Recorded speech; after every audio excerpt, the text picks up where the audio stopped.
আ আমি আমার সাংবাদিকতার ক্যারিয়ারে একটা ভালো সময় স্পোর্টস রিপোর্টিং করছি। ক্রিকেট সাংবাদিকতা করছি। সো আমার একটা আসলে দায়বদ্ধতা আছে। পেটের দায়ে হোক, আ ক্রীড়া সাংবাদিকতা, স্পোর্টস রিপোর্টিং বা ক্রিকেট বিট করি। আ সো পাশাপাশি রাজনীতি নিয়ে আমার অনেক দিনের আগ্রহ ছিল। বাট আমি এখন রাজনীতি নিয়ে খুবই কম কথা বলি। তারপরেও আমার মনে হয়েছে যে কয়েকটা বিষয় একটু শেয়ার করা উচিত। আওয়ামী লীগের সব রাজনীতিবিদ বাদ দিয়ে এই মুহূর্তে যদি আমারে কেউ বলে যে আপনি অর্ডার অনুযায়ী সাজান মাশরাফি বিন মর্তুজা, সাকিব আল হাসান, শেখ হাসিনা এই ৩ রাজনীতিবিদদের মধ্যে আপনি কারে কোন পর্যায়ে রাখবেন? সেক্ষেত্রে আমি সবার আগে রাখবো মাশরাফি বিন মর্তুজাকে। কারণ তার মতো কুটিল রাজনীতি আসলে শেখ হাসিনাও পারে না। শেখ হাসিনা 2nd, 3rd হচ্ছে সাকিব আল হাসান। সাকিব আল হাসান হচ্ছে ওই ধরনের রাজনীতিবিদ যে আসলে রাজনীতি করে আম মূলত ব্যবসাপাতি এইসবের জন্যই আসলে। এবার আসি মাশরাফি কেন আমার কাছে মনে হয়েছে সবচেয়ে আম পারফেক্ট রাজনীতিবিদ। আমি ২ টা উদাহরণ দেই। আমরা সাধারণত যারা স্পোর্টস রিপোর্টিং করতাম বেশিরভাগই খুব মধ্যবিত্ত গ্রাম থেকে উঠে আসা। এর এর বাইরে বেশি অন্যান্যরা ছোট একটা সংখ্যা ছিল যারা খুব শিক্ষিত, ক্লাস সি এই টাইপ। সো আমাদের মতো ওই গ্রাম থেকে উঠে আসা সাংবাদিকদের মাশরাফি জানতো যে কিভাবে আসলে আমাদেরকে আম হাত করা যায়, শব্দটা হাত করাই হবে।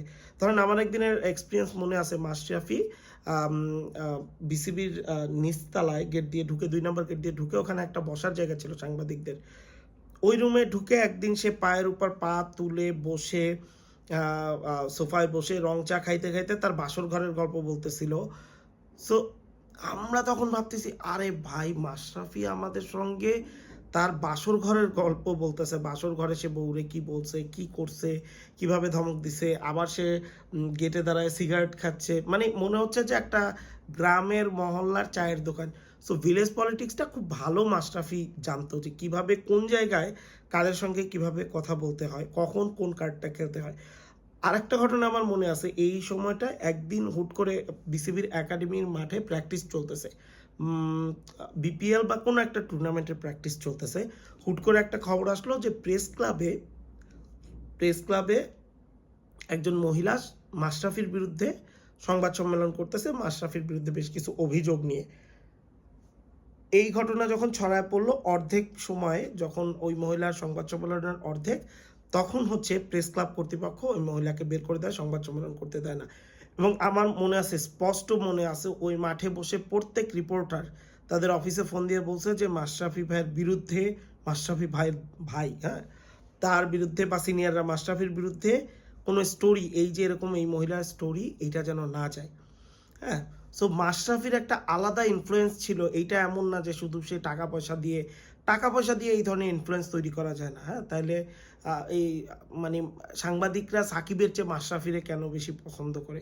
এইটা মাশরাফির বিজনেসের সে একটা রিসোর্টের মতো করছিল। সেখানে ক্রীড়া সাংবাদিকদের, সিনিয়র সাংবাদিকদের নিয়ে ঘুরাইতো। কাজেই তার ব্যবসাপাতি নিয়ে কিন্তু কখনো আপনারা কোনো নিউজ পাবেন না। এবং তার নিউজ কিভাবে আটকায় যেত এইটার সবচেয়ে বড় উদাহরণ হচ্ছে এই মহিলার। আমি জানি না এরপর এই মহিলা কখনো আর কোনো সংবাদ সম্মেলন বা কিছু করছে কিনা। আর সাকিব ছিল খুবই সবসময়ই মাথামোটা টাইপ। সে তার নিজের বিজনেসের জন্য এবং একটু লোভী টাইপ মানুষ। শব্দটা লোভী হবে। এই কারণে সে রাজনীতিতে আসছে। বাট মাশরাফি রাজনীতি করতেই রাজনীতিতে আসছে, হ্যাঁ? এবং সে রাজনীতি আগে থেকে জানতো। এই কারণে সে রাজনীতিতে আসছে এবং এই রাজনীতি সে খেলার মাঠে করে আসছে। যে কারণে সে ভালো অধিনায়ক হইছে। সে সংবাদ সম্মেলনে, সে সাংবাদিকদের, সে বিসিবিরে, সে আওয়ামী লীগের সবাইরে কন্ট্রোল করতে পারে। সো আমি যেটা আমি আমি আসলে আজকের ঘটনা বা কি সেটা না। আমি জাস্ট বুঝাইতে চাইতেছি এইটাই যে মাশরাফি কিন্তু পিওর রাজনীতিবিদ এবং রাজনীতির জন্য সে যেকোনো কিছু করতে পারে, যেকোনো কিছু বলতে পারে, হ্যাঁ? তুলনামূলক সাকিব অনেক কিছু রাজনীতির বোঝে না, হ্যাঁ? ও মনে করে যে ও রাজনীতির বোঝে, হ্যাঁ? কিন্তু ও আসলে নিজের স্বার্থে, নিজের লোভের জন্য আসলে রাজনীতিতে।